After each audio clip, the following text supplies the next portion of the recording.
All right, so we are online now. First of all, I'd like to welcome everyone to the second episode of the Digital Adaptation, where we're here to talk about how we're all here in the boat of this new unprecedented situation of COVID-19, and we're going to look to explore about how this particular changes have been a very big driving forces of all our transformation in our life. And today we have two guests on the show with us, which is Kun Aaron Lynn and Kun Arsarn Panichkit. So I'd like them to go ahead and introduce themselves to the audience. Sure. Thanks for having me on, Kevin. You're welcome. My name's Aaron. Thanks. So my name's Aaron Lynn. I'm originally from Australia, but I've lived in Thailand on and off for probably about the last 10 years. Supposedly I have some Chinese Thai heritage somewhere in my background, but for all intents and purposes, I speak like a white person. So what I do is I am a writer and a consultant, and I normally write about self-development and business, but through a lens of being very systemized about it, being very strategic about it, so that people can actually do stuff and make their lives better. And while I tend to get readers from all over and all different parts of life, I usually write with business owners or entrepreneurs or professionals, like lawyers and doctors in mind. And in my, I guess, quote unquote, day job, I consult for businesses. So I help them create better systems, help them automate processes, I help them get their strategy and positioning and stuff worked out. And as of this year, everything that I do, systems, strategy, processes, basically equates to remote working and work from home. And how do we run our businesses when we're in lockdown mode in various different places around the world. So a visionary. Yeah, prophetic. I'm not sure in a good way, but it is what it is for this year. Cool. And how long have you been back in town now? So I've been back in Thailand for about 2 years now, I think. Oh, I see. Just in the right time to be here. Perfect timing, yes. And Kun Win, can you give yourself a quick introduction to your audience? ครับผมวินาสารนะครับก็แบ็คกราวด์ก็คือทำธุรกิจเกี่ยวกับการศึกษาหลักๆคือทำหนังสือเรียนขายเข้าโรงเรียนแล้วก็มีทำอบรมครูมีกวดวิชาหนังสือเรียนติวสอบนะครับก็คือหลักๆคือธุรกิจหลักจะเป็นสำนักพิมพ์ก็ทำจะเป็น physical business ทั้งหมดที่ทำมาแล้วซึ่งเราก็พยายาม move ไปออนไลน์ระดับหนึ่งก็คือเราก็มีทำแอปติวสอบแล้วก็มีการติวครูออนไลน์แล้วตอนนี้กำลังจะพัฒนาไปเรื่องของห้องเรียนออนไลน์ด้วยนะครับก็ที่ผ่านมาก็ธุรกิจก็เป็นธุรกิจของครอบครัวทำมาประมาณ50ปีก็ตอนนี้ก็คือเป็น second gen ก็ได้รับต่อมานะครับนี่ก็เป็นแบ็คกราวด์คร่าวๆครับผมโอเคครับขอบคุณครับ Now let's go to I guess the burning question that everybody wants to talk about, which is how's this COVID stuff really affecting your life in general? How has the unwinding of this COVID situation, which has been very, very fast of course, for all of us, have an impact on you and your life in general? So for me, personally, it hasn't changed too much because I'm set up to work from home anyway. And thank God we all live in Bangkok, in Krupp, where delivery is plentiful and inexpensive. So you can get pretty much anything you want delivered for 40 to 100 baht or whatever it is, which is fine. Probably the two big changes for me would be my gym is closed, which is extremely annoying because I have to work out at home. And the other one is I can't go out, and I never really thought of myself as someone who likes to go out, like chop off a dern hang or whatever. But it turns out after about a month and a half of this, I'm realizing that that was actually a good thing. A little bit here and there is nice. Yeah, a little bit here and there is nice and leaves like some level of sanity in place, I think. And I know that I'm quite like an introverted person to begin with, so if it's affecting me like this, I can't even imagine all my friends who like to go out every week, twice a week, 3 times a week, I can't imagine how they're doing. They're probably, crawling up the walls by now or something. I think so, and I think for a lot of people, right? I mean, they're trying this experimenting with this drinking online type thing. Like I'm sure you've seen people do like a bunch online, or you open up like a bunch of people on camera on Zoom, and then you're like taking simultaneous shots and stuff, which is kind of strange because it's pretty strange to be drunk online with your friends. Just to say at least, because one of my friends had a birthday party over the weekend online, and we played a very PC version of Spin the Bottle and other things. But I thought it was pretty funny and definitely a first. Yeah, and how'd that go? I mean, it was nice. It was all very like warm and fuzzy and stuff. But come on, at the end of the day,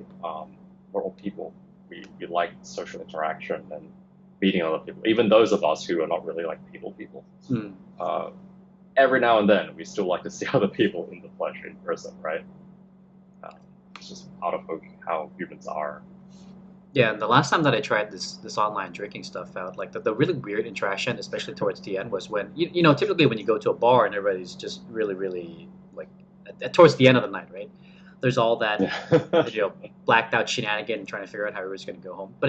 in an online drinking session, it's more like everybody is just passing out on their bed without closing their camera. So it becomes really weird because towards the end of it, you see like 5 people just passed out on their beds. Then the last year, like, dude, you could totally see that he's not wearing anything on the bottom. Something along the line. I'm sure you can imagine. Like not all of us wear pants when we go to bed, right?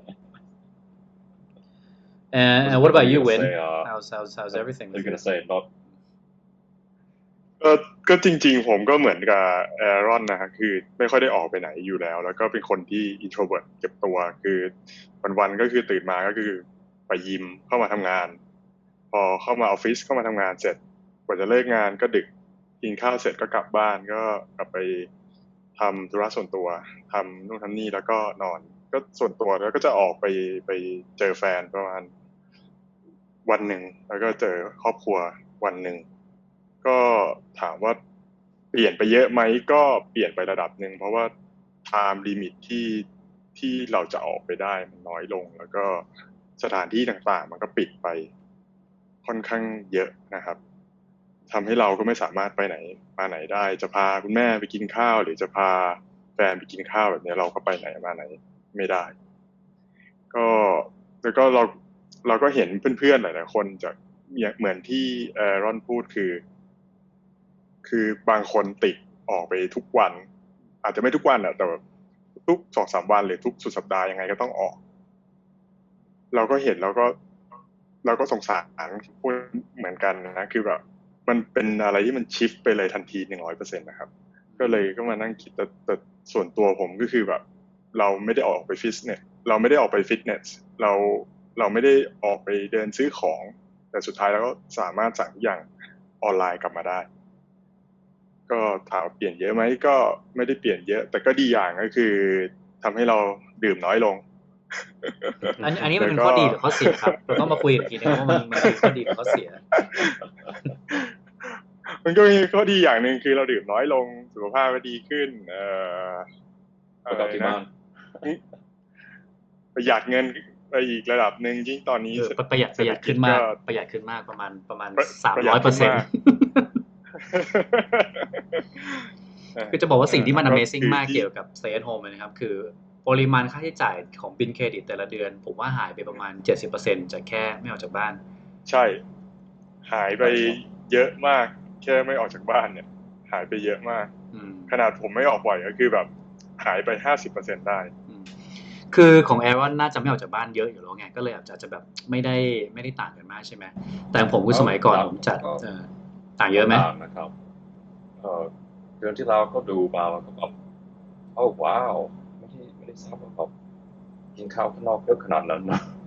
จริงมันเยอะเนาะแล้วพออยู่บ้านกินข้าวจริงเยอะเนาะมันก็ add up เนาะเยอะมากแล้ว I guess for my case because before this COVID stuff was happening, right? I basically was living in 2 places. One, I had a place in downtown, and then I had a place that is a little bit outside of town. And I had a place in town because a lot of the businesses and a lot of stuff that we were doing was based in downtown. So there's traffic, right? Driving in and out of Bangkok. You can imagine it's about 3 hours of just driving around per day. And then once all that is gone and there's no going out, I all of a sudden have a place in downtown that I never have to stay. So all of a sudden I have to move back to the other house because there's a lot more space. So that was kind of a big shift. And then this whole like remote working, right, was kind of interesting because it seemed simpler in principle than the actual practice of working at home. And I think we all went through that phase already, where we've kind of experimented a little bit with what working from home is like for everyone. Because, like for example, for me, I run a small team, and they all came from very different backgrounds. And what I think was kind of interesting as an experiment was to see how they adapted, because not all of them were very familiar with the digital aspect of basically work. So they could write emails, they could send stuff by line, but being present on camera to talk to the team, right, on a daily basis, or figuring out how to run through a meeting was an experimentation process that basically we had to go through. And I'm sure both of you had something to share about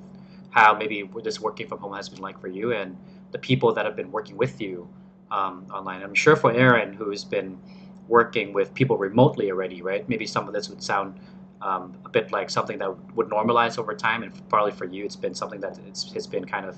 set in stone because you've practiced it for a long time.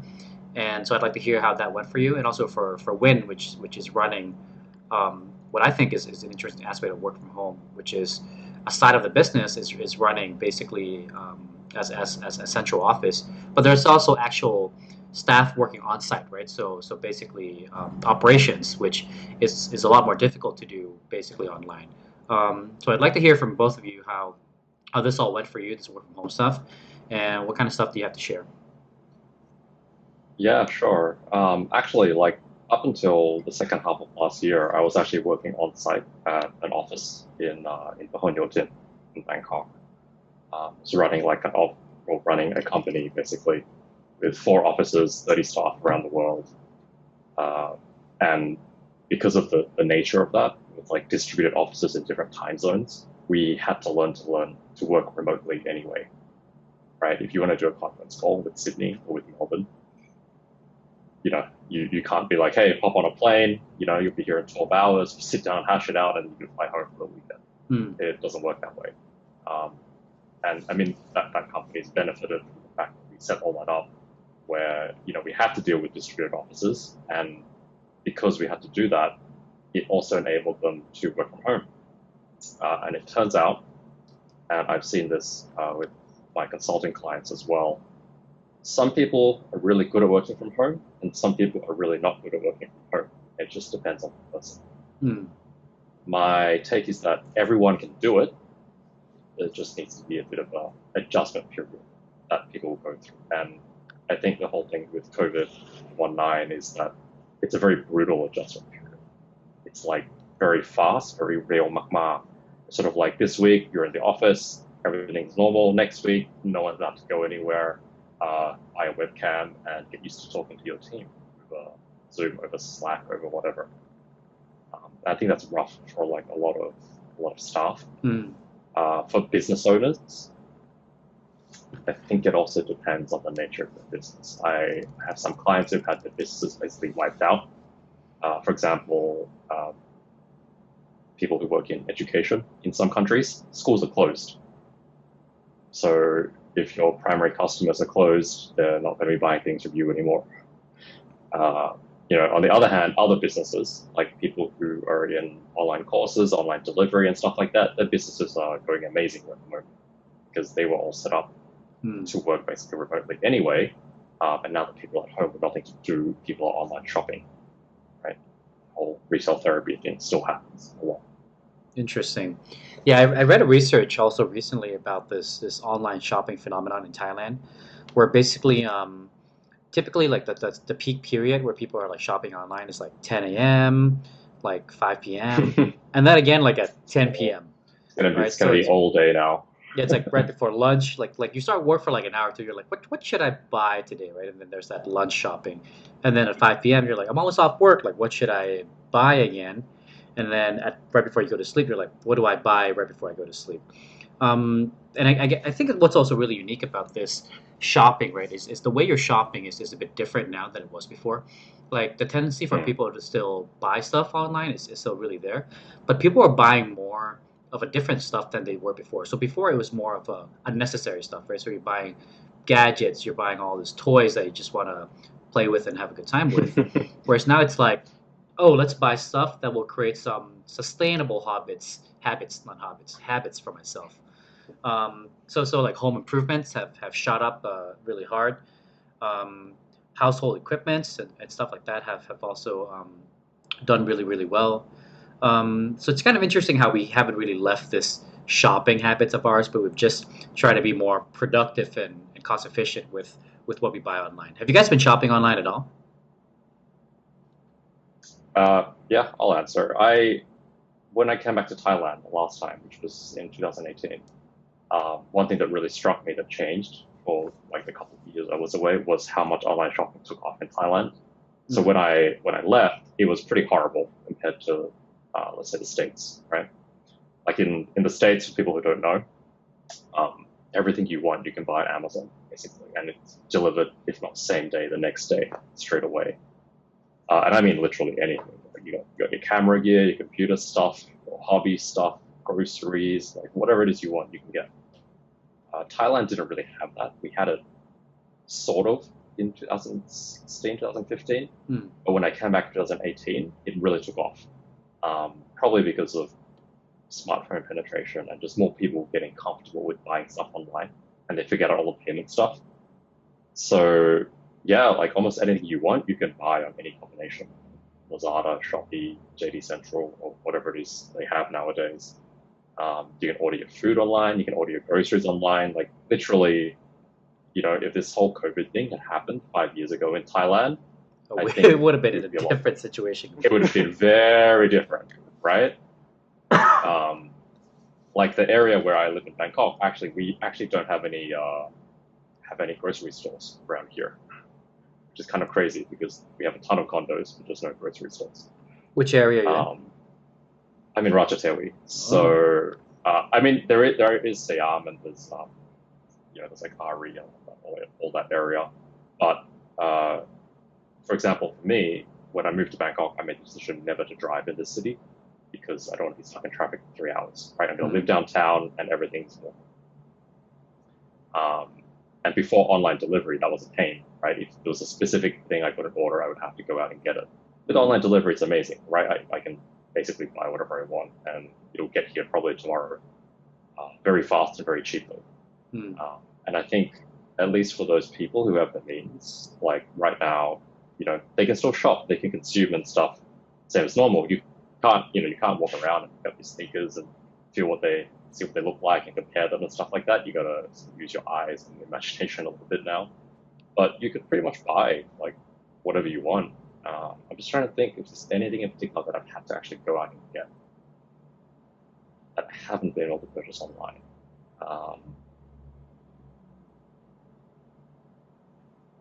Nothing comes to mind actually. Do you buy all your stuff that I groceries would use online? on a daily basis? I do, because the grocery store that was here shut down a few months back, kind of prophetically. So yeah, it takes a bit of planning, which I think people have trouble with. But if you plan it out, yeah, the cost of grocery delivery is like what, 60, 100 baht, whatever it is. You can get everything delivered, within like a couple of hours time frame. It's usually pretty good. Yeah, actually, when you mention about how people have a little bit of difficulty planning, I think from my own experience, what has become very difficult to manage is your refrigerator. Because typically, I think it's just something that nobody ever thought about, like having to think about, like what's in my fridge, like how do I manage all the stuff that I eat. But then basically now that we're staying home a lot more, right? Like I'm sure a lot of us eat at home every day now, and a lot of times we cook more because we spend more time at home. But we also tend to stock up on more stuff in our fridge at home. I'm not sure about you guys, but I mean, I have a very, very full fridge. Partially, it's a lot of beers that I have dedicated my space to. I was going to say beer. but my wife loves to cook, right? So basically, every time we think about, oh, I need something, right? Maybe I want to make this menu, and we don't have it, so we go out to the market. So sometimes we go to the groceries, and we'll pick up 50 other stuff along with that one stuff that we have to go out to get. And then now our fridge is extremely full, and because it's so full, it's important that things that expire early needs to come to the front so you can easily see. Right. That it's about to go bad, and it becomes like a management. Like, okay, I got to sit down and think about how do I place my stuff, how do I organize all my food. So it became like another thing which I spend a lot more time working with more right now. So I, in a sense, like when people say like, oh, you're staying at home now and you're working from home, like you should have a lot more free time. And I think yes, in a sense, you do have a lot more free time, but that free time has been taken up by new challenges that we have to take, such as beer management in your fridge. Or you could just buy a separate beer fridge, Or I can just drink a lot of beer, keep no stock. Yeah, that works too. That would work too. Managing your stock. What about you, what Win? You said about going out to the market with your wife. Yeah. People are gonna miss that, right? It's like one of those things that we kind of just did before. Go out with friends, go out and buy stuff. People are gonna miss that, and it's gonna be like a rough adjustment. I think. That's true. What about you, Win? What have you been buying recently online? ก็ส่วนใหญ่ก็ซื้ออาหารแน่ๆอย่างหนึ่ง grocery ก็ด้วยเพราะว่าตอนนี้มันออกไปไหนก็ไปลำบากนิดนึงส่วนของทั่วไปตอนนี้ไม่ค่อยได้ใช้จ่ายอะไรสักเท่าไหร่ก็เลยไม่ค่อยได้ซื้ออะไรมากแต่ถ้าสมมติว่าเรากลับมาประเด็นที่บอกว่ามันเปลี่ยนไปยังไงในเรื่องตรงนี้กับคนทั่วไปคือธุรกิจที่ทำอยู่มันเป็น physical business ซึ่ง work process ทุกอย่างมัน based บน paper หมดเลยแล้วมันก็เป็นเหมือนกับ work process ที่มันตั้งมาเป็น10 ปีแล้วคือมันก็มีการ improve แต่เราไม่เคยที่จะคิดว่าจะเอา work process ตรงเนี้ยที่เป็น paper based เนี่ย move ไปเป็น digital ได้อย่างไรประกอบกับพฤติกรรมคนในองค์กรเพราะว่าคนในองค์กรที่อยู่มีตั้งแต่อยู่มาตั้งแต่ผมเด็กๆหรือว่าผมยังไม่เกิดก็มีจนตอนนี้ก็ยังอยู่บางคนเกษียณไปแล้วบางคนกำลังเกษียณจนเด็กจบใหม่ก็มีเหมือนกันซึ่งเด็กพวกนี้ก็จะเร็วเวลาเราบอกเรื่อง tools ต่างๆที่ใช้ในการ manage work ออนไลน์หรือเป็นดิจิทัลเนี่ยมันก็จะง่ายนะครับแต่ก็คือ challenge คือเราพอมันเกิดเหตุการณ์ขึ้นปุ๊บทุกคนมันก็ต้องปรับตัวทันทีมันไม่มีเวลาให้มานั่งปรับอีกแล้วไอ้ work process หลายๆอย่างที่เคยคุยกันว่าที่เขาเคยบ่นมากับเราว่าเนี่ยมันทำออนไลน์ไม่ได้หรอกมันนู่นไม่ได้หรอกมันนี่ไม่ได้หรอกแต่สุดท้ายพอเรามานั่งคุยกันจริงๆมันก็มีหนทางที่จะทำให้มันเกิดเหมือนกันมันไม่ใช่ที่จะทำอะไรไม่ได้เลยเดี๋ยวพอดีเมื่อกี้แอปมันเตือนพอดีผมไม่ได้ซื้อตัว subscription plan เดี๋ยวอาจจะต้องเข้ามาจอยใหม่อีกครั้งนึงเดี๋ยวมันจะตัดนะครับ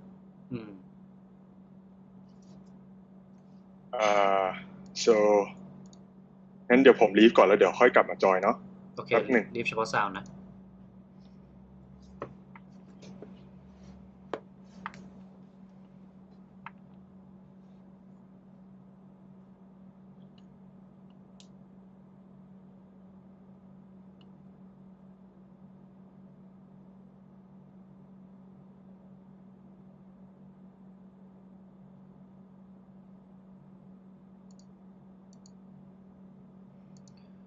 All right, well, Aaron, let me get back to you on some other stuff that we can talk about. So you have a blog. Sure. You have a blog, right? Yep. What's the website of your blog? It's aaronlynn.com. That's AARONLYNN.com. So how long have you been working on this blog? So I've blogged for like 7-8 years now. in various forms. And when I was managing this company, I basically wrote a newsletter to my team once a month about something, something growth and development related. And I really wanted to publish them on a blog. I just never had the time, right? As I'm sure you and as Win both know, running a company is no small feat. Basically, they own you for the period that you're running it. So it wasn't until I left that position that I was like, okay, now I have time to set it up, do some nice design, and then share my stuff with a wider audience. That happened towards the end of last year. Cool. And I see you actually have a lot of entries recently. I'm actually on your website right now. And from March onward, you've done something close to 10 articles. And a lot of it is mostly about working from home. Yeah, so I try to publish twice a week, which anyone who's actually ever produced content will know is actually like a lot of work. Okay, we're still here. Cool. Yeah, and what happened was when the whole COVID thing started happening in around February, I had a bunch of people, a bunch of friends, a bunch of people I knew in the business would reach out to me and be like, hey, we're starting to go into lockdown. Can we get some help from you about what we can do, how we can have business continuity, how we can continue business as usual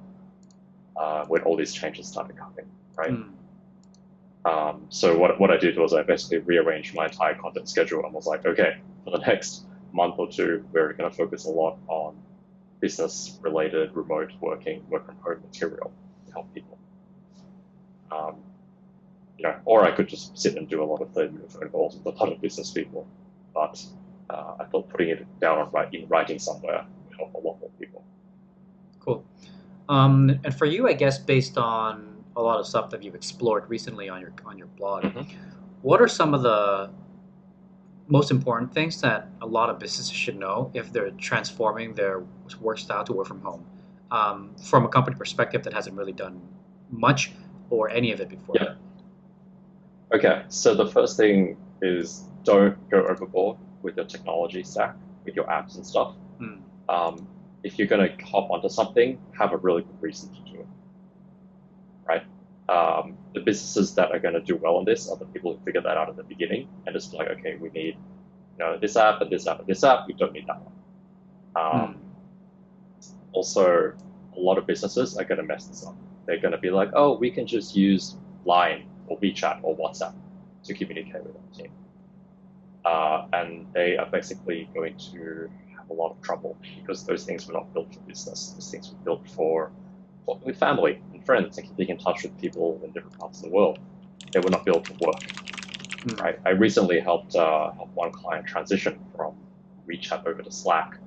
and she was like, wow, this is amazing. Before they had I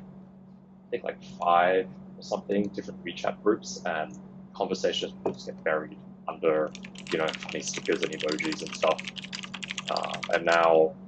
on Slack they can actually sort out their work, get issues resolved, close them down, and then move on to the next thing. Also, I'd be interested in hearing Vin's perspective on this too. I think some businesses are going to have a much harder time with this than others because some people were already halfway there, right? Like for example, some businesses already have a bunch of their files in the cloud. So, so file access is not a problem, right? Getting to all those spreadsheets, getting to maybe the CRM or the ERP that's already online is not an issue. Other businesses, I don't know if you guys can believe this, there are businesses out there still running on file servers and USB keys, like their sole backup is they plug in a hard disk at the end of the day and they let it copy from a physical computer, and that's how they've operated. They've never decided to jump online, it is what it is. And those businesses are going to have a really hard time because now they've got to scramble to get all that stuff online as quickly as possible. Some of them will make it, some of them won't. That's the nature of business. I think we're also going to go through this strange period that's going to affect both businesses and the people working in them, where like it's going to really frustrate a lot of business people that they have to make all these changes, but then after they've made all of them, they'll probably come around and be like, why didn't we do this 5 years ago? Why this whole time were we spending all this money maintaining legacy systems simply because I didn't understand, I didn't want to do business from my iPhone or something. Yeah, and in terms of like communication, right? Like what I thought was interesting that you mentioned was using Line as a primary method of communication, and this is one infographic that's going around on Thai social media where it recommends Line as your main form of communication, and every time I see it, I just want to like. No, but I mean, it is the easiest way out, right? Like basically, everybody's online already. We do talk about work like through Line, right? So initially, like, it's easy to adopt and everybody's already on it. But what I think a lot of people don't realize is, a lot of people even before this COVID stuff happened, the line between your personal life and your work is already pretty blurred, right? Like where do you draw the line? Like, do I accept communication only from like office hour? All that shenanigan, right? So usually like online you'll leave a lot of unread messages that are related to work, and then on Monday you're like, oh crap, I gotta go through 500 other messages that I have to read about work. But now that all the work communication goes through Line and we're receiving all the news and everything also through Line, right? A lot of the fastest way that things get shared is online group. So immediately when the curfew comes out, like 50 Line groups will share all this stuff, same news. Like I'm sure you're going through the exact same thing. But it means like our Line becomes like a source of stress in our life, right? In a sense, like, like who the hell wants to open up their Line to see like, here's like a billion news about like Thailand's gonna go to crap and we're gonna have to deal with all this XYZ. On top of that, right, there's your boss, there's your colleague saying, yo, this is due, like this is what needs to get done. What I've noticed with a lot of people is they're not really responding online as much as they used to. Although they used to, because I talk to a lot of people still that I talked to before, but the time that they answer you has become more peculiar. For example, you write them today, maybe it's like 3 or 4 p.m., and they'll reply to you on the dot at 9 a.m. the next day, every single day. So what I'm noticing now is people are actually responding to things online like it's work. Like I'll get on it, I'll read it, and I'll do whatever I need to do on it during work hours, right? But it's not a personal medium like it used to before. And now interestingly enough, it's more like it's more that Facebook has become a more normalized medium for sending personal stuff, because nobody ever really talks about work on Facebook. Except those unfortunate people who use Facebook Workspace. Oh, that's so unfortunate. Thankfully, there are not that many people.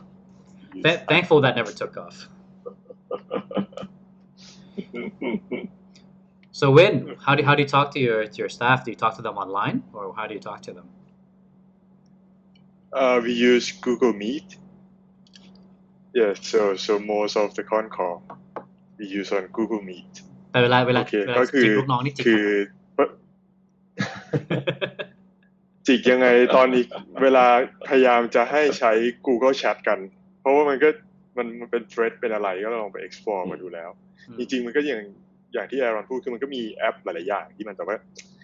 มันเป็นนิสัยของคนที่มันเป็นพฤติกรรมของคนที่มันติดอย่างใดอย่างหนึ่งแล้วก็อย่างที่กวินพูดเมื่อกี้คือแบบอันนี้เรื่องจริงเลยคือเราใช้ไลน์ปุ๊บตอนหลังเราก็ไม่ค่อยอยากตอบไลน์เราตอบไลน์คนอื่นเหมือนกับมันเป็นเรื่องงานอ่ะเพราะว่างานหลายๆอย่างมันก็เข้ามาทางไลน์ยิ่งตอนหลังๆเนี่ยส่งไฟล์กันทางไลน์เยอะมากแล้วพอตอนหลังๆเรามานั่งคีปแทร็กเรื่องพวกนี้ไม่ไหวอ่ะเพราะว่าวันนึงมามันเป็น100 เมสเสจแล้วทุกคนต้องส่งไฟล์มาเราจะคีปแทร็กไฟล์พวกนั้นยังไงตอนหลังก็คือกลับไประบบเก่าก็คือส่งทางอีเมลอย่างเดียวก็คือ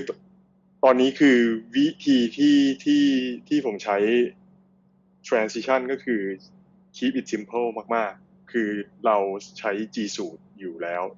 อะไรที่ทำได้ผ่าน G Suite ก็ทำผ่าน G Suite ไปแชร์ไฟล์ก็ spreadsheet ก็เป็น G Drive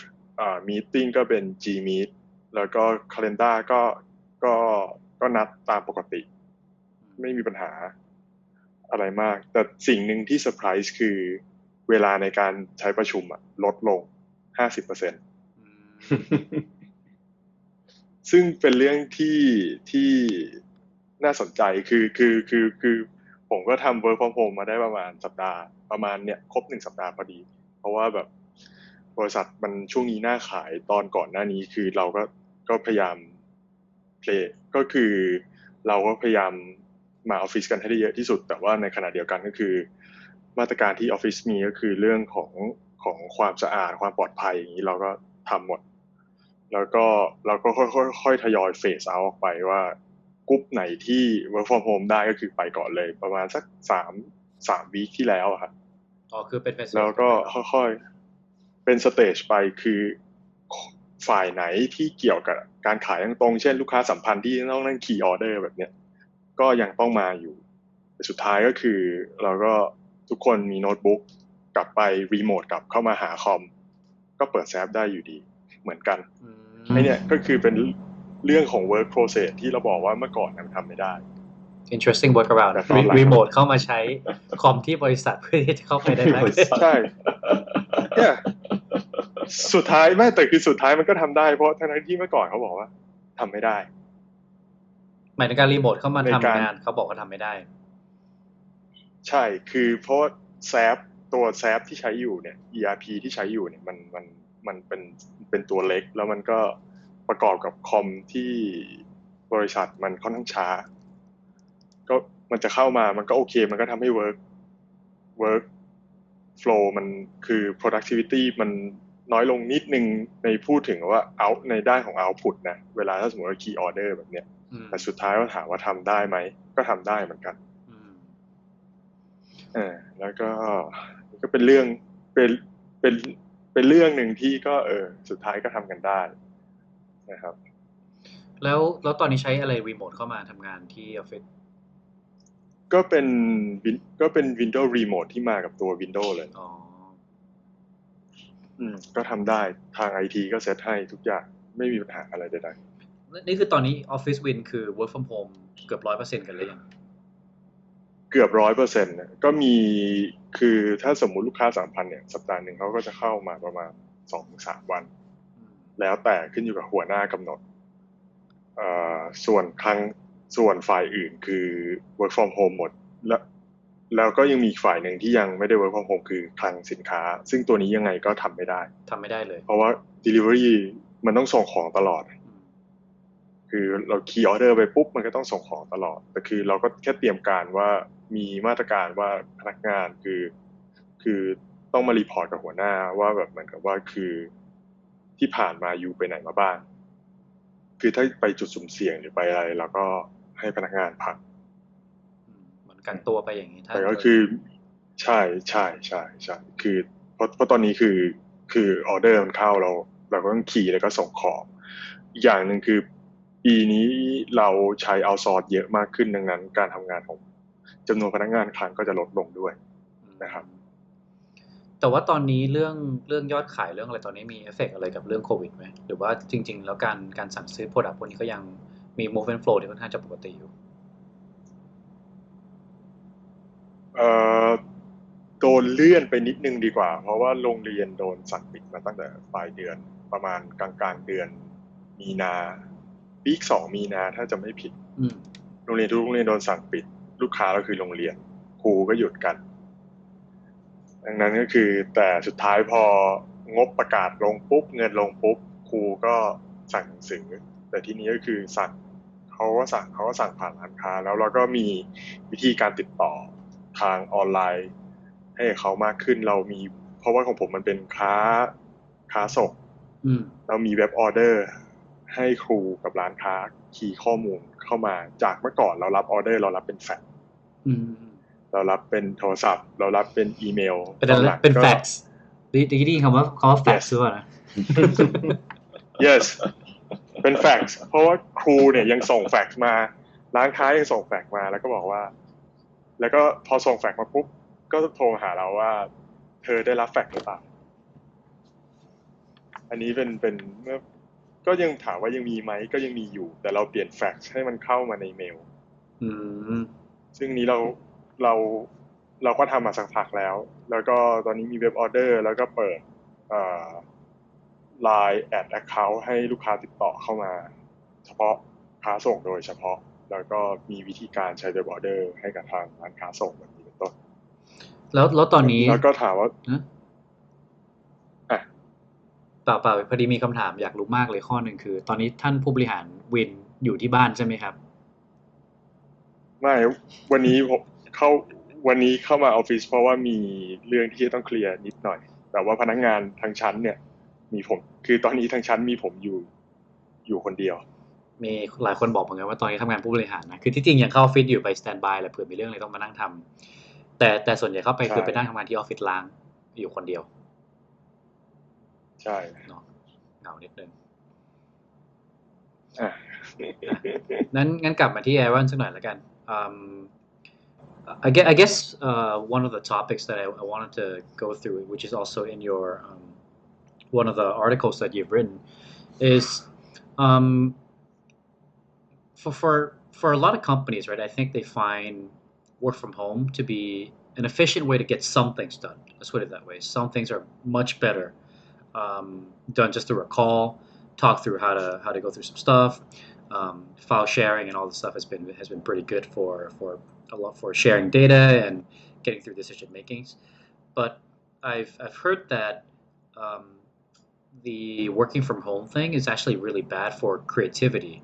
Because typically creativity requires a lot of brainstorming and it requires people to really sit down and have this bouncing back and forth of ideas, which is a bit harder to do online because it's hard to talk over each other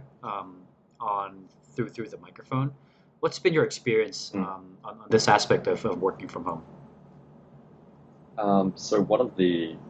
earlier on in my career, I had a company that business productivity that was set up work from home from the very beginning. And over the course of 5 years, we launched, I don't know, probably a dozen different courses, all based on content and trading and creative stuff that we had to do. And we managed to do the entire process from home, right? I was, during that time, I was in San Francisco, here in Bangkok. My business partner was in the Netherlands and then in Texas. We had people dialing in from the Midwest, from Japan, from Sydney, from the Philippines, and somehow we managed to pull it all off. I think it's like what Vin said, like a lot of the things that you say can't be done remotely. When you really have to, you find a way to do it remotely, right? Obviously, there are real physical limitations of that. Like, you're not, if your business is physical delivery of stuff, at some point you're going to have to go out and physically deliver it, or someone has to, right? But for creativity and brainstorming, look, there's a ton of tools out there. Personally, I think 80% of them are complete rubbish. But if you find one that your team likes, whether it's a real-time mind mapping tool, a whiteboarding tool, even if it's just a video call on Google Meets or on Zoom or something, whatever it is, you will find a way to do creativity, right? Can you have like those in-person human broadband, everyone sits on bean bags and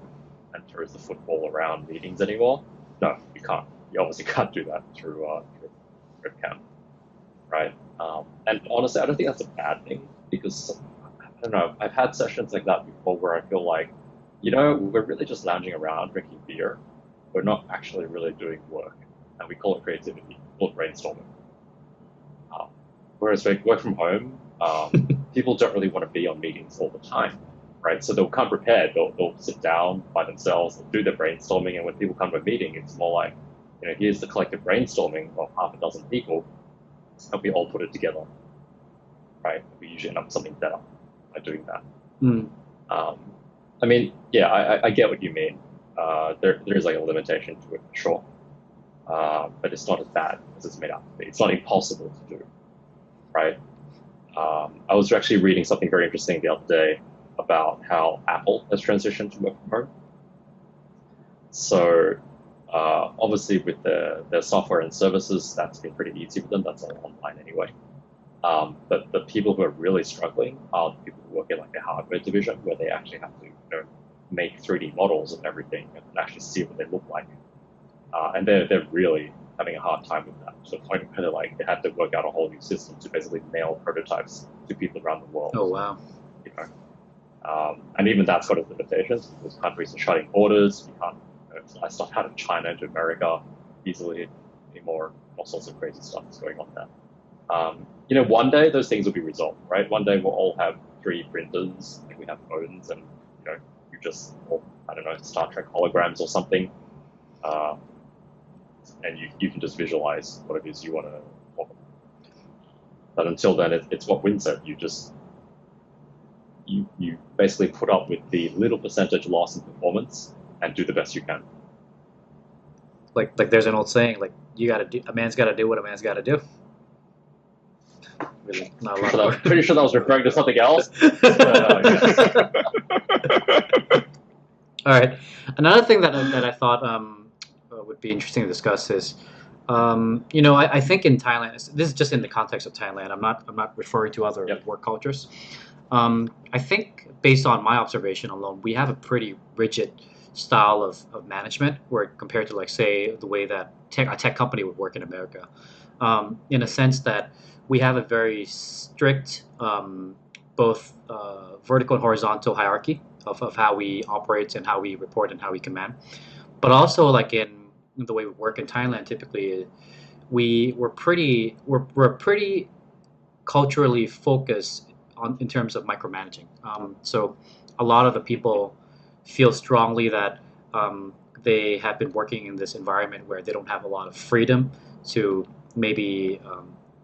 even think outside the box, right? So usually when you go into a job in a company, it's like, here's your job description, here's a framework of what you have to do, here's your deliveries queue by queue, here's your deliveries day by day, and you just kind of follow that rigid regime, right, on a day-to-day basis, and that's how you kind of go through life of work. But here, when you're sitting here in this work from home situation, right,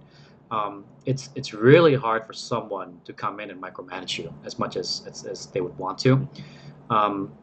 And in a sense, it empowers people to do more and to think more. But there's two ways you can take a look at this, which is one, you can take this freedom for granted and basically instead of utilizing that freedom to maybe use it to the benefit of yourself in terms of learning or to the benefit of the company, maybe by inputting more, contributing more. Sometimes we see lazy employees. People are just like, you know what,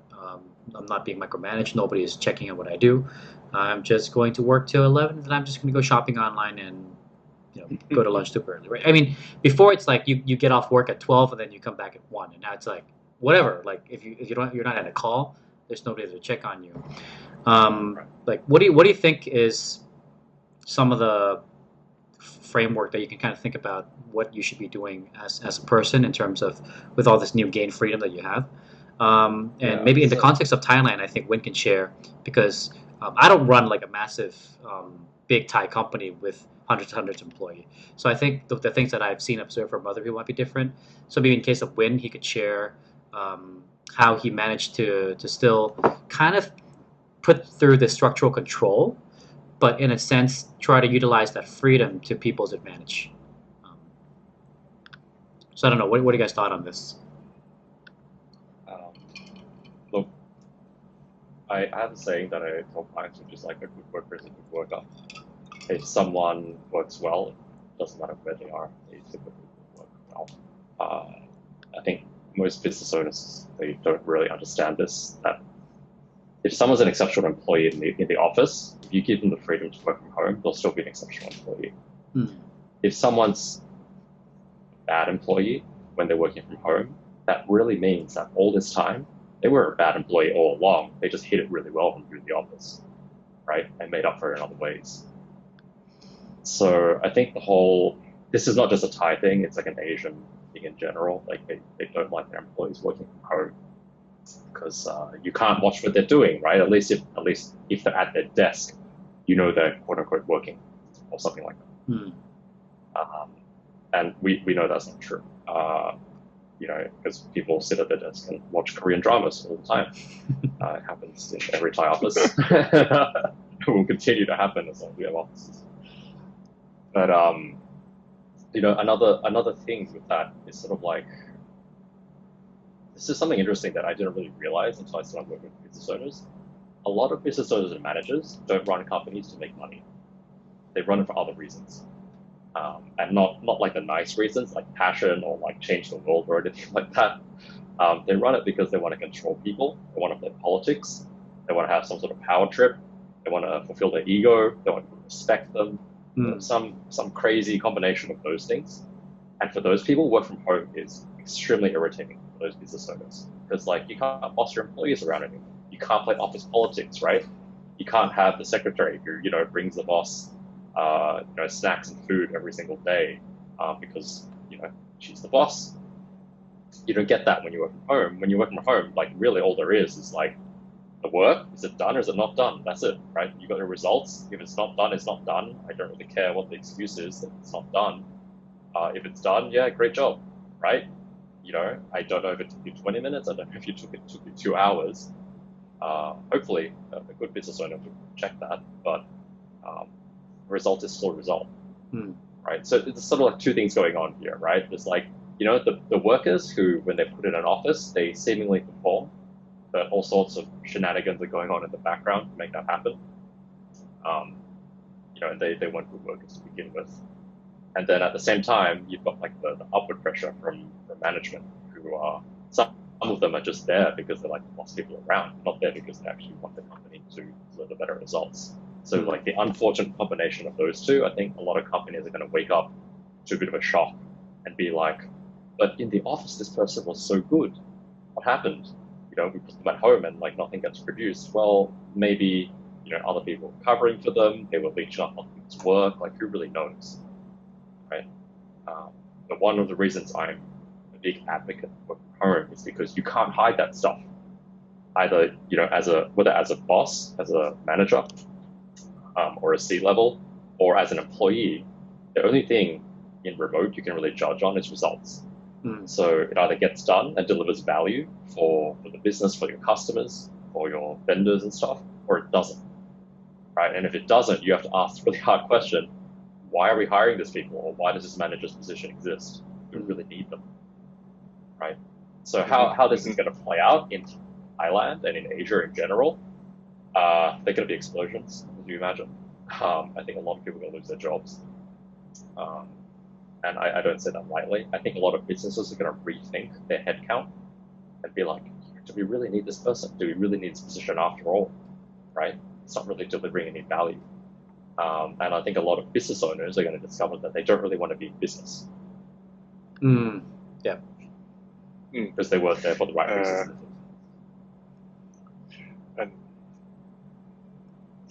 ก็จากที่แอรอนพูดมาก็อันนี้เห็นด้วยเลยคือพอเราลองมาทำตัวเนี้ยคือจากเมื่อก่อนเราก็อาจจะพอมันมาอยู่ออฟฟิศเดียวกันเราก็อาจจะไม่ได้มีตติ้งกันแบบเหมือนกับไม่ได้เช็คอัพกันบ่อยมากแต่พอเราเวิร์กออนไลน์ปุ๊บอันนี้เห็นด้วยนะคือ Asian culture คือมันแบบ controlling พอคือเซนส์ที่เวลาเรามาอยู่ในออฟฟิศอ่ะมันเหมือนกับเราได้มาคอนโทรลคนอันนี้เรื่องจริงแต่พอเรา work พอเรา work from home ปุ๊บเนี่ยเราก็มีแบบเหมือนกับว่า daily check up weekly check up กันว่าyou done อะไรไปบ้าง result คืออะไรพอ check up มาแบบนี้แล้วมันก็เป็นเรื่องจริงเลยที่ว่าเฮ้ยบางตำแหน่งมันต้องมีจริงไหมเนี่ยทำไมคนนี้เราจำเป็นจะต้องมีเขาหรอมันเป็นเรื่องจริงสุดๆเลยคือถามว่าวิธีทำงานเราเปลี่ยนไปไหมมันเปลี่ยนแต่ก็คือมันเปลี่ยนไปในทางที่ถามว่ามันก็ดีขึ้นน่ะคือมันทำให้เราเห็นอะไรหลายๆอย่างที่เราไม่เคยได้เห็นสิ่งที่ไม่จำเป็นบางอย่างเราสามารถตัดออกไปได้เฮดเคาท์ที่เรามีอยู่นะปัจจุบันเนี่ย200 กว่าคนที่จริงๆเราต้องลดได้คือเราไม่จำเป็นต้องมีคนเยอะขนาดเนี้ยเพราะว่าสุดท้าย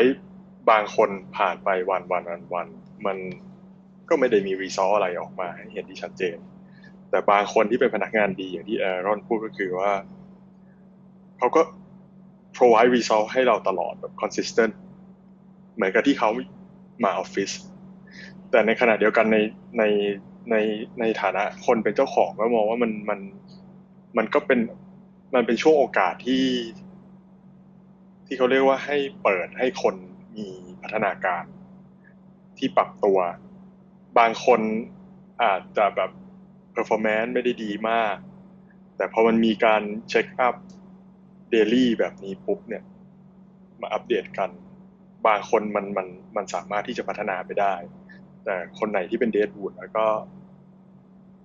อันนั้นก็ช่วยไม่ได้ละก็คือมันก็เป็นคนนั้นที่เขาเป็นอย่างนั้นจริงๆ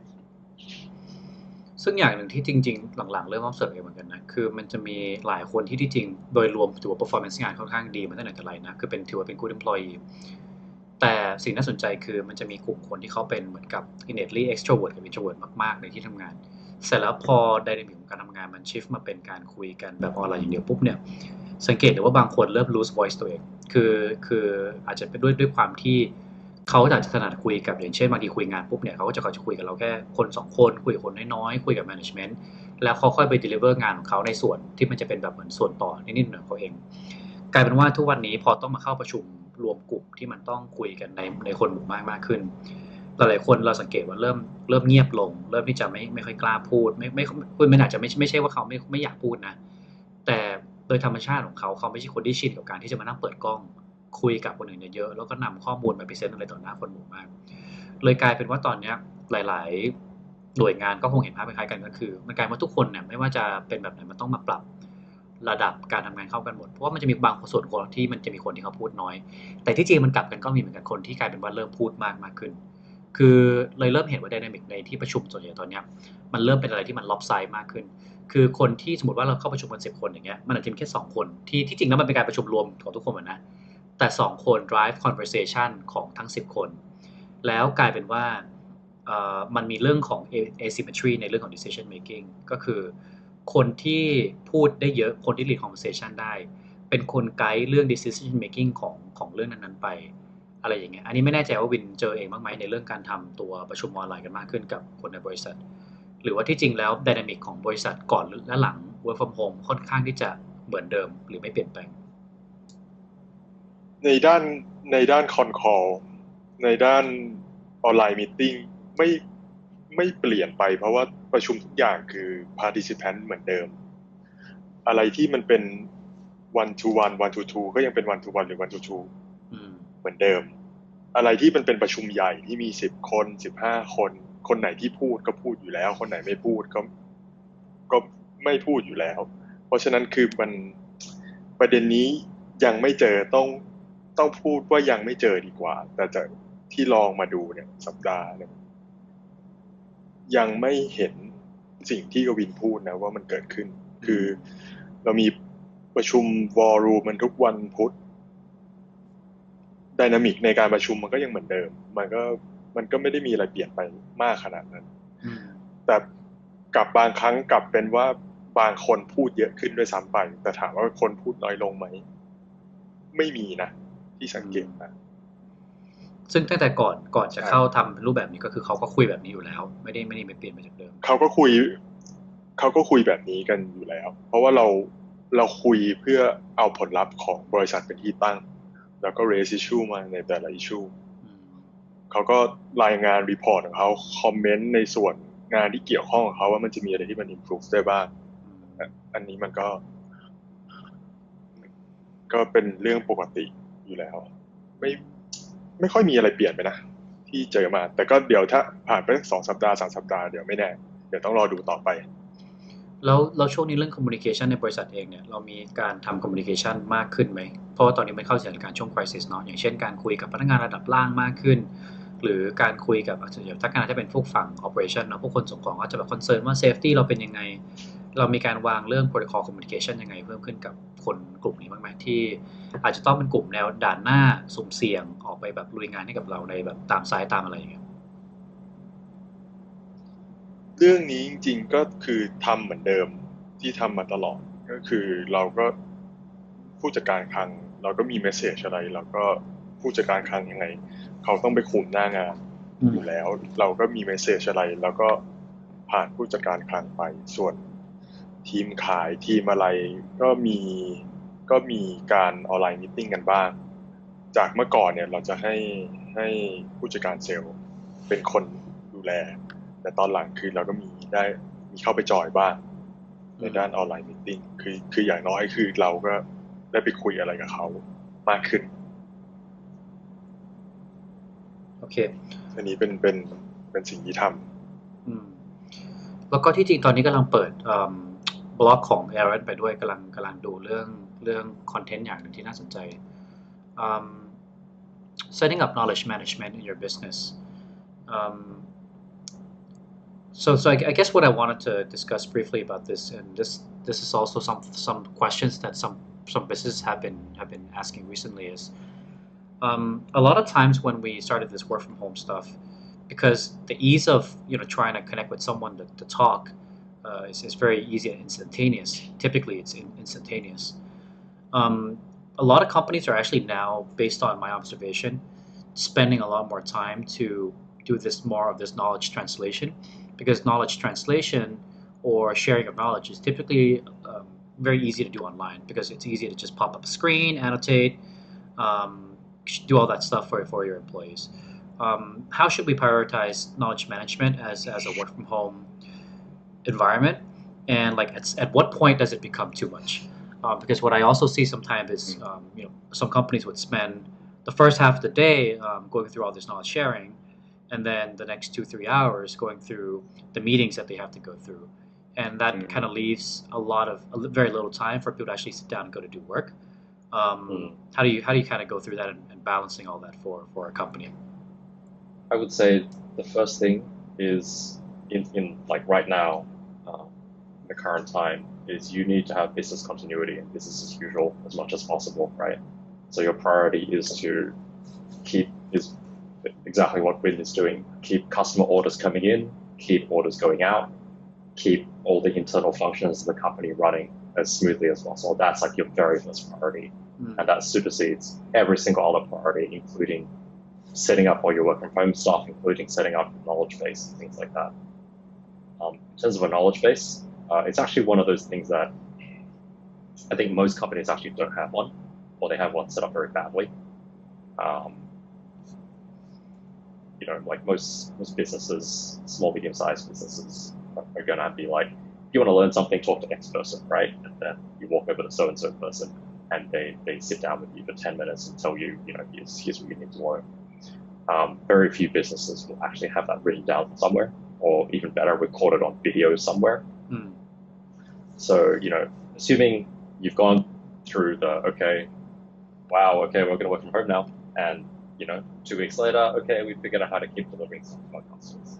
So assuming you've done all that and business is still good, and you'd be like, okay, what is next? I would say do the work from home stuff first.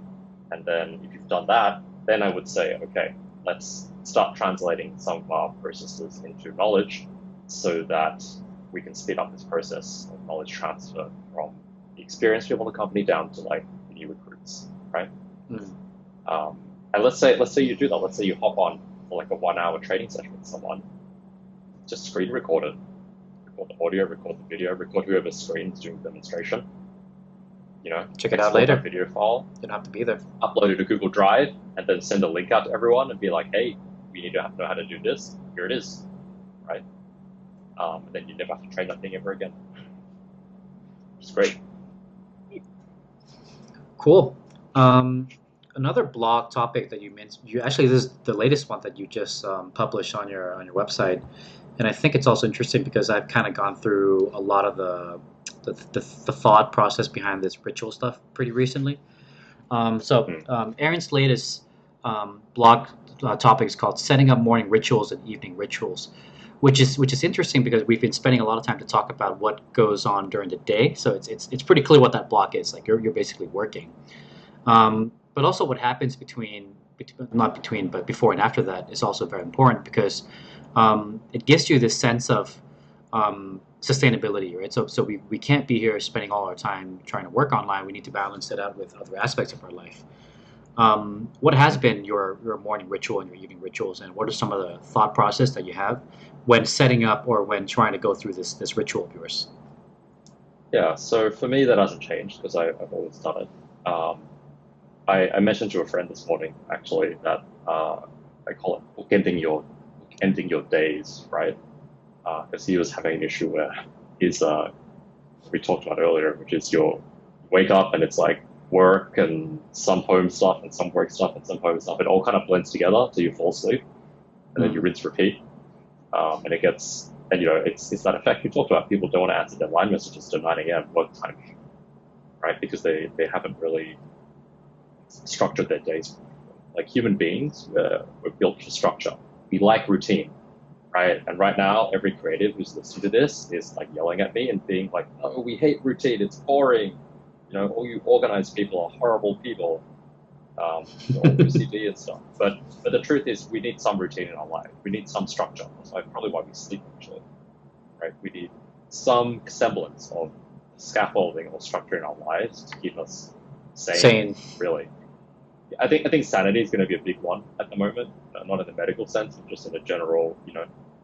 drive around in your house, crazy kind of sense. And morning and evening, which also help with that, right? So you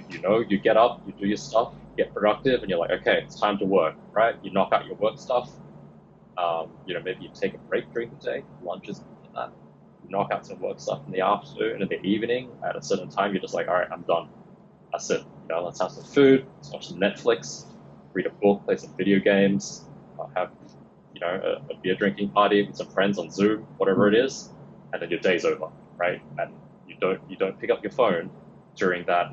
beer drinking party hour. The consequences will be bad for your work life. That's why you need to have sort of like the front bookend and the back, right? Otherwise, it all blends together. Now, the actual particulars of that, look, it's in the article. Like you can get all sorts of detailed rituals. I like to keep it simple, right? But I highly recommend that everyone has sort of like a set. In the morning, here's what you do. In the evening, here's what you do, kind of thing. Especially in the context of staying productive, working from home. Because if you don't, work is going to eat into every part of your life. Right. Like you don't want to be that person who has your laptop on the table, answering work stuff while you're like eating your like mama noodles, right, for lunch. You don't want that. You want to eat your mama noodles in peace. Hopefully. Well, I guess for Win, I know you're a very big fitness person, and as you've told me before, like ก่อนหน้านี้ใช่ไหมคือยูส่วนใหญ่คือไปออกกำลังกายตอนเช้าคือเช้าคือตื่นจากบ้านเช้าออกจากบ้านเช้ามากแล้วก็ไปยิมก่อนที่จะเข้าที่ทำงานส่วนใหญ่คราวเนี้ยยิมมันก็ปิดแล้วเนาะมันไปไม่ได้ละ morning ritual อยู่ตอนนี้มัน shift ยังไงบ้างแล้วก็หรือตอนนี้บ้านอยู่กลายเป็นแบบ home studio ยิมเป็น fitness first in the home ไปเรียบร้อยแล้วอยู่ทำยังไงกับเรื่องนี้ตอนนี้ไม่ถึงขนาดนั้นคือถามว่าเรายังออกกำลังกายตอนเช้าอยู่ไหมก็ยังออกอยู่เพียงแต่เราเปลี่ยนจากเข้ายิมเป็น body weight ไปที่บ้านสิ่งที่เกิดขึ้นคือใช่คือเราก็มันก็มีแอปตั้งหลายแอปที่มันก็มีให้เราทำตาม body weight workout มีเยอะแยะเต็มไปหมดเลยเราก็แค่คือเราตื่นมาแล้วก็เหมือนเดิมเสร็จปุ๊บแล้วก็ไปออกกำลังกายแต่สิ่งที่มันดีขึ้นคือเราไม่ต้องเสียเวลาเดินทางการออกกำลังกายครั้งหนึ่งเนี่ยมันใช้เวลาน้อยลงเพราะว่ามันเหมือนกับโปรแกรมมันมาส่วนใหญ่มันมาสัก30 นาที40 นาทีมันก็จบแล้วเราไม่ได้ไปยกเวทไปยกบาร์เบลไปอะไรเหมือนเมื่อก่อนซึ่งมันต้องแบบมันต้องโฟกัสอะไรดีมากมันก็ดีอย่างคือมันก็แต่คือถามว่ามันเปลี่ยนไหมมันก็ไม่เปลี่ยนมันก็เหมือนเดิมตื่นมาเข้าน้ำมีริชวลตอนเช้าเหมือนเดิมเป๊ะอย่างซึ่งจริงๆ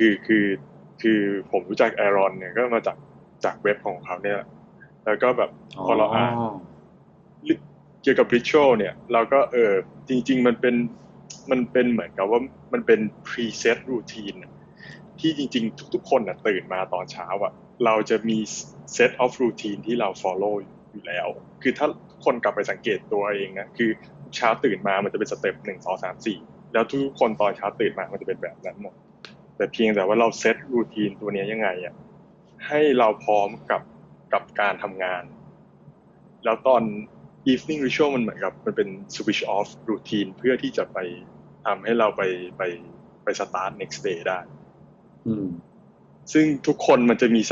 นมีแพทเทิร์นของตัวเองอยู่แล้วเพียงแต่ว่าเราจะเลือกแพทเทิร์นยังไงที่จะทำให้เรา productive หรือว่าเป็นแพทเทิร์นที่จะทำให้เราสามารถทำงานได้อย่างมีความสุขใช้ชีวิตแบบคีบาลานซ์ของงานกับชีวิตได้อย่างมีความสุขต้องพูดแบบนั้นดีกว่าจริงๆช่วงต้องลองไปสังเกตดูตัวเองจริงๆช่วงแรกตอนที่เริ่ม work from home เลยเหมือนกันนะมันจะมีช่วงหนึ่งที่รู้สึกว่าตัวเองเริ่มตื่นสายขึ้นเพราะว่าปกติคอเรามันก็9โมงส่วนใหญ่มันก็เริ่มประมาณ9โมงเนาะก็ไม่ได้ความจำเป็นต้องตื่นมาแล้วมาทำอะไรแล้วเหมือนกับเราก็สมัยก่อนตอนอยู่ในเมืองเนี่ยไม่ต้องพูดถึงหรอกคือเราไม่ค่อยได้นอนกันอยู่แล้วคือกว่าจะบางทีกว่าจะโซเชียลไลซ์เสร็จกว่าจะทำอะไรเสร็จกลับบ้านกว่าจะนอนตีหนึ่งกว่าตื่น6-7โมงเกือบทุกวันไปเป็นปีๆเนาะช่วงแรกก็เริ่มกลับมานอนเยอะขึ้น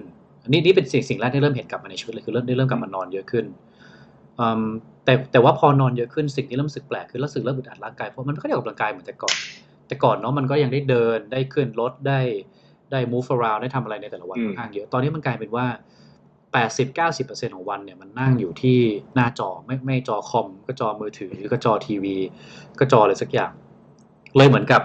ต้องเริ่มหาวิธีที่จะเอา fitness ritual เนี่ยมาใส่ในสักเวลาในวันแล้วแรกๆยากๆความยากมันก็คือ consistency ในการที่จะตื่นมาออกกำลังกายเนี่ยมันเป็นอะไรที่ยากที่จะ start ในตอนแรกเพราะหลายๆคนมันมี habit เรื่องออกกำลังกายในตอนเช้าเนาะแล้วออกกำลังกายเนี่ยส่วนใหญ่กับทุกคนเลยคือครั้งแรกกับครั้งที่2ยากแต่พอออกสักพักหนึ่งแล้วร่างกายเริ่มรู้สึกเริ่มร้อนเริ่มรู้สึกดี มันจะกลับไปคิดถึงความรู้สึกของแบบได้ออกกำลังกายรู้สึกดีแล้วที่จริงอ่ะช่วงโควิดเนี่ยไหนๆมันก็เป็นช่วงที่ร่างกายเรามันเป็น asset ที่สำคัญมากเนาะในการที่เราจะsustain ตัวเองตรงนี้ได้เลยเริ่มรู้สึกว่าพอ integrate เรื่อง fitness เข้ากับกับ routine ได้เป็นอะไรที่แบบแฮปปี้มากเพราะว่าก่อนหน้านี้คือมันก็แฮปปี้ที่ได้อยู่บ้านทำงานระดับหนึ่งนะแต่อึดอัดตัวแล้วกลายเป็นว่าเริ่มกินมากขึ้นนอนมากขึ้นแน่นอนแหละเวลาไปดูไอ้โพสต์ใน Facebook ช่วงนี้เนาะก็จะมีแต่คนบ่นว่าเฮ้ยน้ำหนักขึ้นไว้อยู่บ้านก็โอเคเข้าใจแหละคือมันกินนอนเนาะมันไม่ได้ทำอะไรเหมือนแต่ก่อนแต่ละคนตอนนี้เรามี Now's the best time จริงๆนะแต่ละคนตอนนี้เราออกกำลังกายตอนเช้าหรือตอนเย็นกันคนส่วนใหญ่เป็นแบบไหนกันออกเช้าหรือออกเย็นวินนี่น่าจะเช้าแน่นอนอยู่แล้วนี่รู้อยู่แล้วไปก็เช้าแต่เช้าครับแต่มันแล้วแต่คนแบบบางต้องลองดูบางคนชอบช่วงเช้าเพราะว่าแบบเสร็จไปแล้วก็เลิกงานได้เลยใช่ไหมแต่บางคนถ้าออกกำลังกายตอนเช้าจะเริ่มทำงานแล้วค่อนข้างเหนื่อยกับง่วงนอนespecially ถ้าแบบออกกำลังกายเสร็จแล้วก็กินข้าวหรือว่ากินข้าวต้มหรือว่าบะหมี่หรือว่าอะไรแบบนี้คาร์โบไฮเดรตมันหนักมากใช่ไหมครับอย่างนั้นอยู่ก็ต้องลองตอนช่วงเย็นช่วงบ่าย but I was going to say about right now ช่วงนี้ is the best time to learn ทำ fitness เพราะว่าแบบไม่มีเพื่อนชวนออกไปกินไม่มีขนมให้กินไม่มีอะไรให้กิน it's just you control diet ได้อยู่ออกกำลังกายได้ whenever you want and you ไม่ต้องเข้า gym one less thing to worry about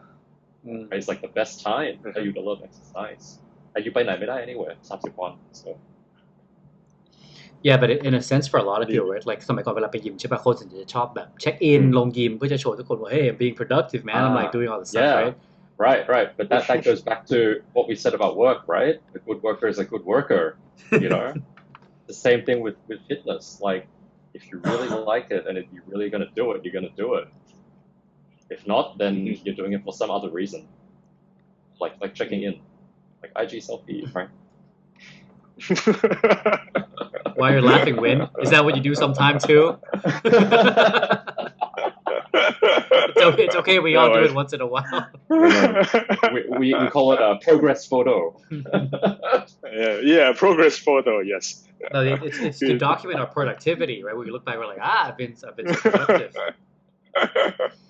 but literally you're like here's 3 sets and I'm done peace out I'm gonna go home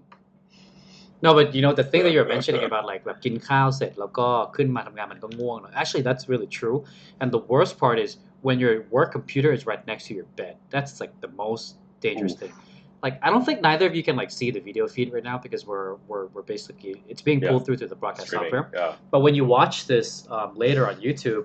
take a look at where my bed position is relative to where I'm talking right now it's right next to each other fortunately it's nice and made up, so I don't want to crawl back in to ruin that yet. But you're right, it's definitely a challenge when your bed is right next to your work computer.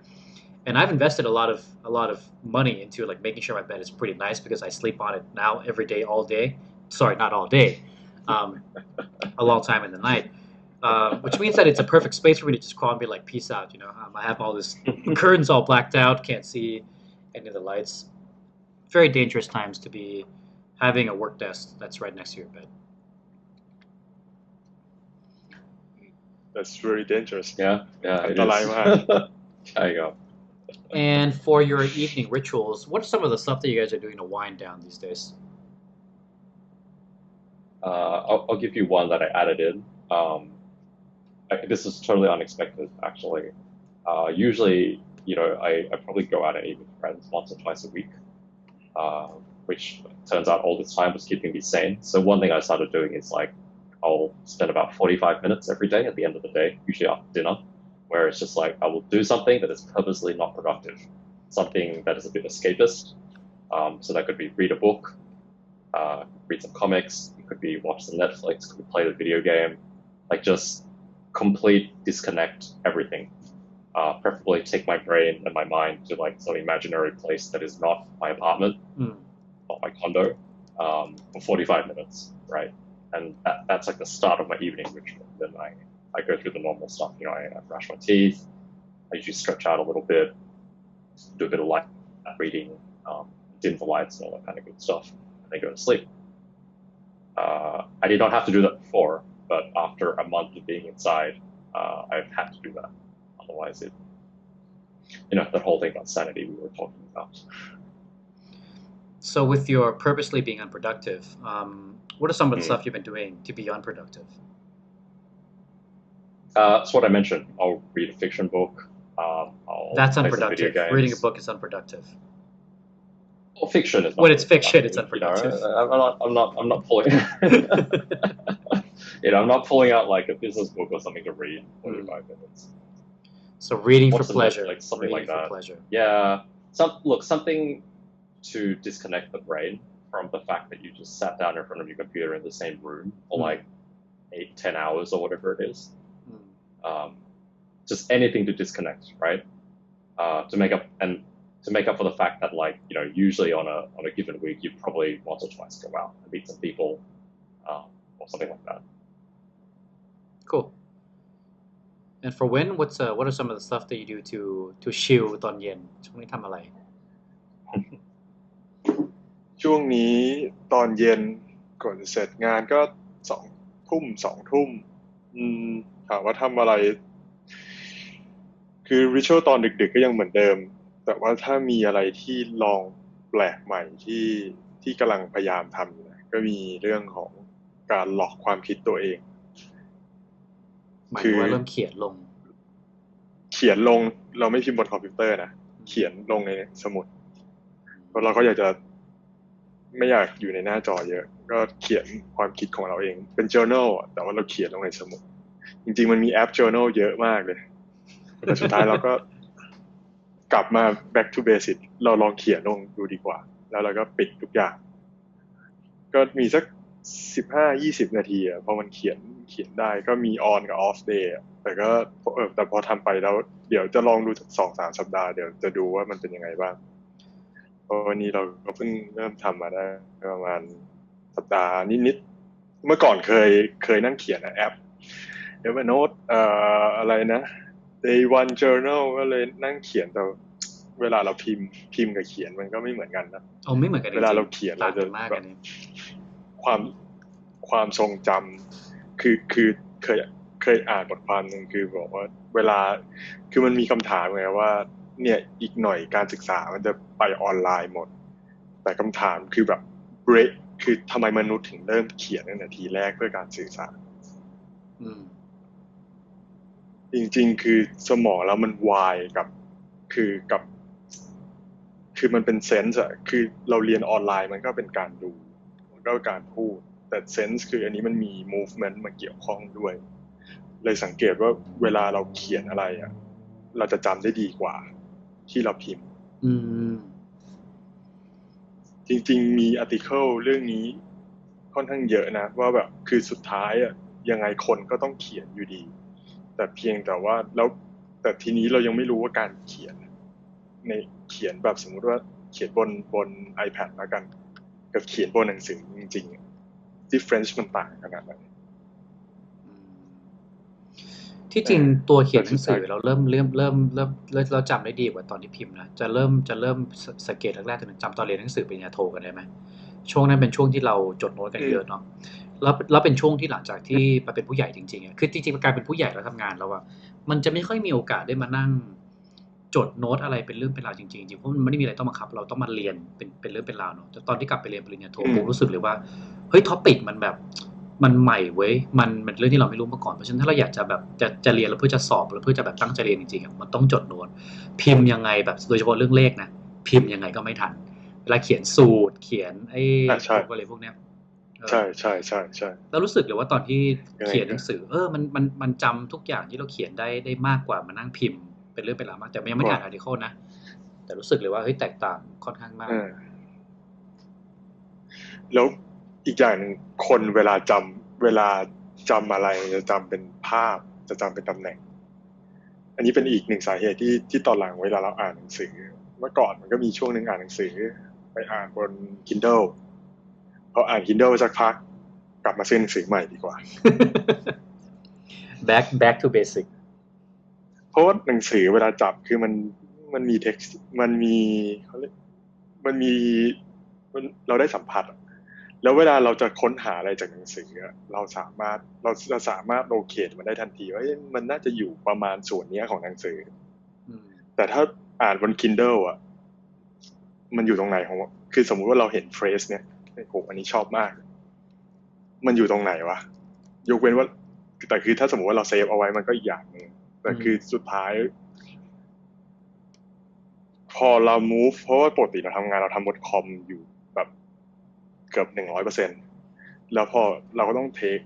some time off มาเป็นอะไรที่เป็น physical บ้าง back to basic มันก็ช่วยทำให้สมองเราปรับอะไรได้ดีขึ้นอย่างหนึ่งคือมัน balance สิ่งครับอันนี้ก็เป็นสิ่งที่ลองทำมาแล้วเป็นสิ่งที่รู้สึกได้โอเคตอนนี้เราเหลือเวลาสักประมาณ15นาทีเนาะจริงๆท็อปิกสุดท้ายที่อยากจะ cover ในวันนี้คือ well let's get back to English unless we want to hear Aaron say a lot more stuff in Thai the last stuff which I think we have about 15 minutes to go through is I think your general opinion about the COVID situation and I think for a lot of people is we're going through the same thing but the context of it is extremely different for everyone. So I just want to hear about maybe what your viewpoint is on this situation. How long you're expecting this to last? What are your general thoughts about maybe situation elsewhere and in Thailand? And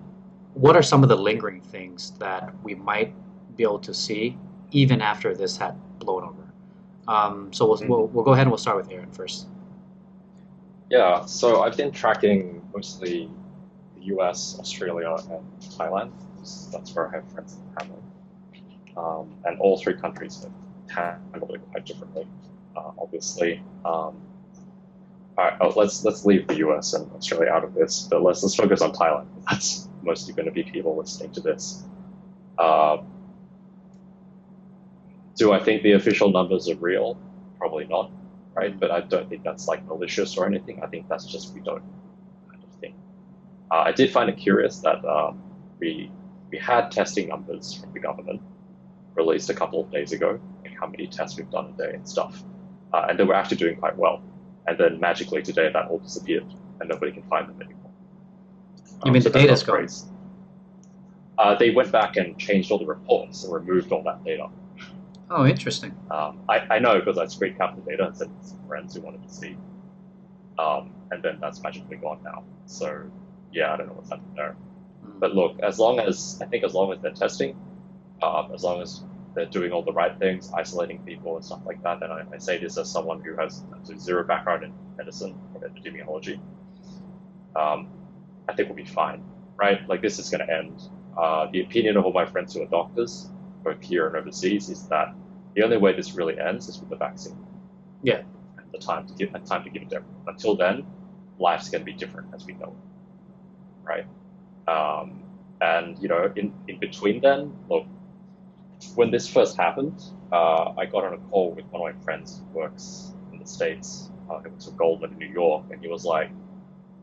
people are treating this like a paid vacation, working from home. They're out partying, drinking. I'm like, okay. I mean, the seriousness of that aside,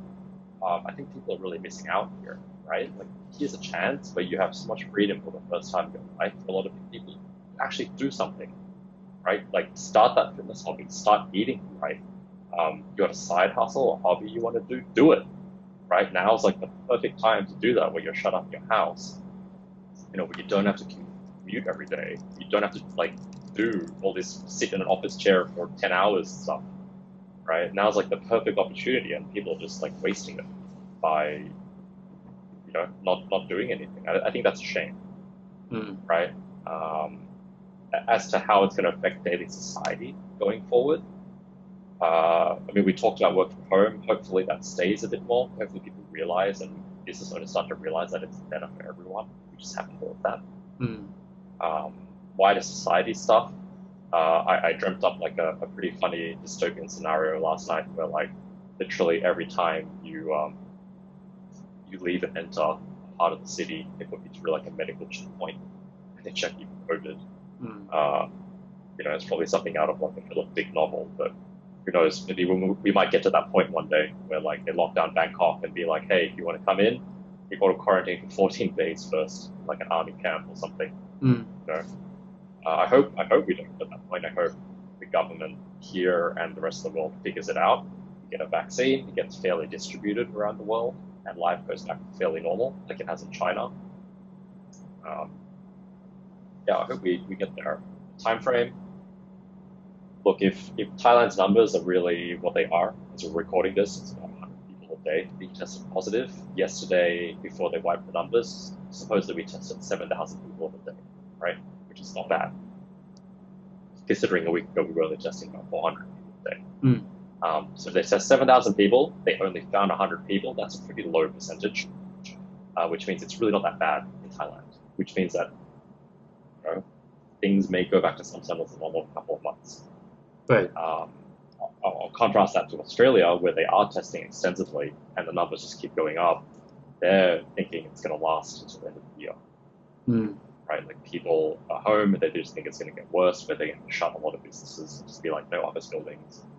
Unless you're in an essential service, just stay home. I see. Actually, just to give you some comments, because I used to work in the medical industry for quite some time, and interestingly enough, I think the numbers that we're actually going through right now is also it's something that is a lot better than I had expected initially when we started to spike in terms of the confirmed patient numbers in general, and I think relative to the amount of total confirmed case, if we're still lingering at about 120, 110, or 100 per day. The relative percentage of that number is actually going down day by day. If we just maintain that 100 to 120 baseline, but I think a lot of the increase in number is also related in a way to the more diagnostic tools that we now have to find the patients. Because initially, when we started testing out for COVID patients, essentially there was no reagent in the market, or there are very few reagents in the market that can work with an X amount of instruments that can test for COVID. So essentially, we don't have the supply to test. And then the mainstream method to test, which is real-time PCR, is more or less available in most hospitals, I think, at this point now in Thailand. So we're seeing that kind of incremental spikes in number, also based on the fact that more hospitals have it available for testing. And I think the next phase, which is going to be, it's going to be when there's going to be that next big peak in the number of confirmed cases, is going to be when all this diagnosis, when it goes to small instruments. So, point of care testing, for example, with diabetes or certain things, when it becomes portable, small, and cheap enough, it can be distributed to a large scale and a lot of the hospitals which are outside of Bangkok. And once that becomes readily available, it's going to be the exact same time. All of a sudden, you're going to see a bunch of people confirmed for COVID. So there's definitely two. It's interrelated. That's how I want to phrase it. And in terms of where a lot of people are viewing this from the medical perspective, I share the same sentiment as Aaron, which is there's no cure for this until the vaccine is officially out. So the only thing a lot of us can really do is to contribute to this minimization of confirmed cases by trying to distance ourselves as much as humanely possible. Because for a lot of people, right, it's either you're going to die from COVID or you could die from going crazy. And both of them sucks. Like, you don't want to die from either one of them. And, if you die from COVID, you're making history, as if you're dying being home alone and going crazy, you're just like another crazy person. And nobody wants to be that crazy person. So yeah, long-term view on this for sure. So the reason why I thought all this working from home thing is actually a very interesting topic to talk early on in this COVID phase is because I feel strongly that a lot of this new habits that we're forming on a day-to-day basis, a lot of them will stick because, 2-3 years doing this, right? And,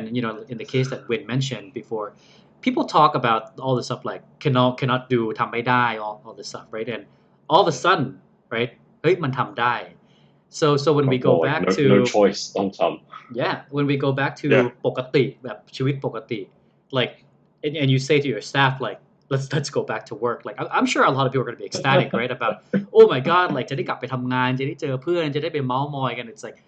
wow, it's like a revelation, right, because you've been so cobbled up at home for a long time. But do I have to go back every day? Now that's a different question, right? Like, okay, I might want to see Boss Win once in a while, but maybe I don't want to see him every day. So it becomes that balance, right? Like จะเข้าฟิตหลังจากเนี้ยสมมติจะกลับไปปกติแล้วจะเข้าฟิตกี่วันจะยังไง So it'll be interesting to make a conjecture today, and then rethink this like as it happens and as it kind of unfolds, and then eventually when it goes back to normal, เอายังไงดีตอนจะกลับไปอยู่ปกติ which is interesting because I think this digital transformation, it's a very big topic that businesses have been talking for the last few years. And the biggest question that we've all had is, what are the agent of changes, right? Like what can drive transformation? And usually the biggest answer to that is the need to survive, right? A company will transform when it's do or die. People don't respond to the need to adapt, maybe not so much on the inside. Like, eating healthy is good for you. Like, fitness is good for you. But not a lot of people are going to wake up and all of a sudden do that for their survivability. But if someone tells them, if you don't do this and you die, right? Like, no way in hell I'm not going to do that. Like, everybody's just going to do that straight up. So COVID has proven to be like the biggest, for sure, agent of changes we've seen maybe in the history, especially for human. And it's interesting to observe that for a lot of us, changes are possible, right? When there are forces that can force you to change, it is possible. The whole 10 years before, a lot of business articles have dissected the agents of changes, and it's always been about the outside force driving people to change. So when this COVID stuff ends, what will be your driving force to change things back? Or do you keep it more or less the same as it's always been? But adding in human touches, which I think everybody's going to be extremely grateful for. Like when this COVID stuff blows over, I'm sure there's going to be a lot more babies, right? Because when people are talking about this COVID time of being the best times for people to have babies, like let's be real, right? Like if you're staying with someone all the time, right? There's X amount of babies you can have with that one person. But when you're let loose in the wild with Tinder, with Grindr, all that stuff out there, man, it's gonna be, you know what I'm trying to say. So that took some time. So before we kind of don't have any more time. So when มีมุมมองไงมั่งกับเรื่องโควิดตอนนี้แล้วก็คิดยังไงกับเรื่องการมองเรื่องสถานการณ์ long term short term. What's your thoughts on this situation? ถ้าเอาเรื่องของ long term ก็จากตัวเลขคือตอนนี้เราก็ไม่รู้ว่าจริงๆคนที่ยังไม่ได้ตรวจมันเยอะขนาดไหน ต้องพูดแบบนี้ดีกว่าคือถ้าคือไม่ได้ศึกษาข้อมูลอะไรเยอะมากนะแต่ว่ากว่า situation จะดีขึ้นน่าจะมีสัก3 เดือนคือดีขึ้นนะคนออกไปใช้ชีวิตปกติอะไรได้น่าจะมีสัก3-4 เดือนอาจจะมากกว่านั้นแต่ในด้านเศรษฐกิจกว่าจะรีบาวกลับมานี่ก็คือน่าจะนานมากๆปี2 ปี 3 ปีต่ำๆแน่นอนเพราะว่าทุกอย่างมันโดนชะงักหมดแล้วดูอย่างภาคการท่องเที่ยวแบบเนี้ยภาคการท่องเที่ยวเป็น GDP ไทยเนี่ย 20% มาจากการท่องเที่ยวดังนั้นเนี่ยการที่แล้วคิดดูสิว่าภาคการท่องเที่ยวเพิ่งปิดมาแค่3 เดือนโอ้โหแต่มีหลายที่จะต้องคือเลิกกิจการไปเลยคือเขาไม่ได้แค่หยุดเขาต้องเลิกกิจการไปเลยแล้วส่วนใหญ่ก็จะเป็นรายเล็กกับรายกลางรายใหญ่เนี่ยเขามีสายป่านพอดังนั้นเนี่ยถามว่าตัวนี้หนักไหมหนักมากเพราะนี่เพิ่งเห็นเพื่อนโพสต์เองเขาเป็นเมเนเจอร์อยู่ที่เชนโฮเทลเขาบอกว่าเนี่ยคือแบบเขาก็บ่นนะแต่เราว่าเนี่ยทำธุรกิจมาเป็น10 ปีหยุด3 เดือนจะขอต่อเจรจาจะแบบไม่จ่ายประกันสังคมไม่ได้แต่พอรัฐมีนโยบายออกมาว่าเรื่องการลดดอกเบี้ยแบงก์ไปขอกลับไม่ได้ทั้งที่ภาคการท่องเที่ยวเนี่ยมันเป็นภาคที่สำคัญในการของประเทศไทยคิดดูทางภาคใต้เนี่ยเกาะมีเกาะอะไรบ้างเต็มไปหมดเลยปีนึงนักท่องเที่ยวจากสแกนดิเนเวียนจากออสเตรเลียจากยุโรปจากอเมริกามาเยอะขนาดไหนตอนนี้หายหมดแล้วกว่าฝั่งยุโรปอเมริกาจะรีบาวกลับมาแล้วมี power ที่จะมา spending อีกเนี่ยคงใช้ระยะเวลาค่อนข้างนานนี้ก็คือในด้านมุมของเศรษฐกิจส่วนในด้านมุมชีวิตคนเนี่ยผมก็มองว่าคือคนน่าจะคือมันเป็นเหมือนเป็น wake up call อย่างหนึ่งคือในทุกวิกฤตมันก็มีโอกาสเพียงแต่ว่าแต่ละคนจะสร้างโอกาสคือมันไม่ได้เป็นแบบโอกาสที่ต้องทำเงินทำทองนะแต่โอกาสในการทำอะไรใหม่ๆในชีวิตโอกาสในการที่เราจะเรียนรู้อะไรใหม่โอกาสที่จะคัดสิ่งที่ไม่สำคัญกับชีวิตออกไปหรือว่าเราจะทำอะไรใหม่เนี่ยคือมันเป็นโอกาสที่คือมันเป็นเรื่องที่ทำให้เรามองเห็นนะคือในทุกวิกฤตมันมีโอกาสดังนั้นคือมันขึ้นอยู่กับเราจะสร้างโอกาสอะไรให้กับตัวเองอันนี้ก็คือเป็นสิ่งที่ผมมองจริงวันก่อนคุยกับเพื่อนคนหนึ่งนะเขาบอกว่าโอเคแหละมันมีเรื่องล็อบไซด์2อย่างก็คือบางธุรกิจช่วงนี้คือดีมากเพราะว่าเหมือนกับอยู่ดีๆ work from home ออนไลน์ดีแมนด์มันมากันไปหมดบางธุรกิจคือโคตรโชคร้ายเลยก็คืออย่าง hospitality อย่าง airline ตอนนี้ก็คือแทบจะโดน wipe out เหลือศูนย์ไปในภายในแค่ไม่กี่อาทิตย์แต่ที่จริงแล้วสำหรับหลายๆคนเนาะ